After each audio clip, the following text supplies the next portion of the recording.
Okay, everyone, I, for one, did not expect this, but we are getting some big ass leaks today. And while they aren't too detailed, I really have to say and state right now that I was not expecting the Civ 6 leak. It is, quite frankly, unprecedented. I did not think that they were going to be putting out a new piece of DLC right after they essentially announced that they were going to end the franchise with the anthology sale. But lo and behold, if only to knock humankind down a peg or two, since this is coincidentally timed with their latest Together We Rule release, which is their first expansion, Civ 6 has decided to put out another banger, so we have a new leader pass to discuss, and let's get into some of the details we have. What you see here now is a post on Reddit that first caught wind of the leak. There were also some posts on the Ancient Civ Fanatics website, and this is the promotional poster for the Leader Pass, as it's called. Maybe it will get a new name, as it doesn't seem like it will have an announcement until a few weeks. The reason people found out about this in the first place from Reddit is that it accidentally, quote-unquote accidentally, I think we all know that they intentionally leaked this to drum up hype while humankind, and maybe this is a bit of an unhinged schizo conspiracy rant, classic for extraordinaire, I know, but I think they did this right on time with Humankind's expansion release date, just to make sure that they were getting some airtime, if you will, on some of their promotional material. Regardless, people have been speculating that from left to right, this is Ramses II, this is Nzinga, and this is what was really hard for people to guess, but it is perhaps George Washington. Not too sure about this guy. And then finally, we have Victoria I, who is going to be offering us quite a few trade deals when this expansion pass, or leader pass, it might not be as big as the New Frontier Pass, drops.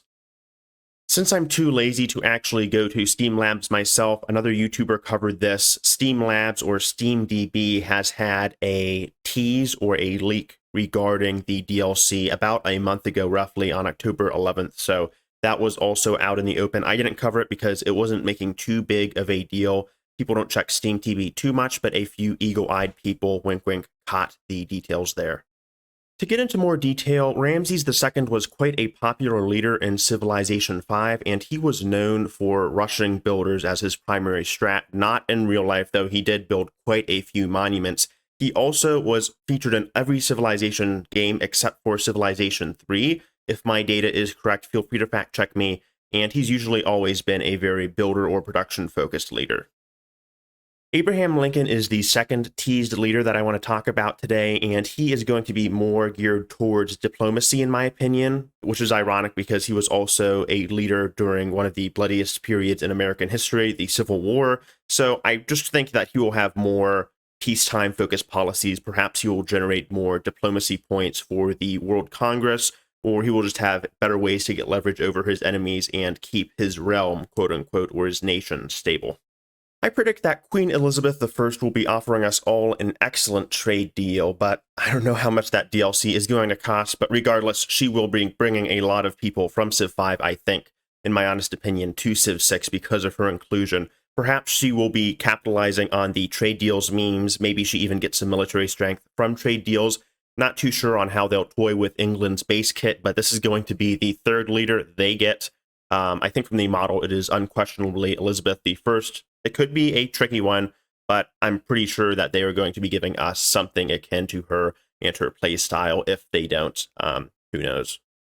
Lastly, and this is not to confuse everyone with Mvemba Nzinga, who also leads the Congo, this is Queen Ana Nzinga, who leads Ndongo and Matamba, who is also buried in Angola, which is quite a diverse range of countries. However, she is known for resisting the Portuguese and pursuing diplomatic efforts, so like Lincoln, I think she will have peacetime options. However, I am also suspicious of her having some abilities related to jungle warfare, similar to Mvemba with his unique Ngao units, or maybe there will be even a focus on diplomacy and some warfare abilities if she has defensive wars going on or she is fighting multiple opponents, akin to her history with the Portuguese and having to defend her country during their colonization process.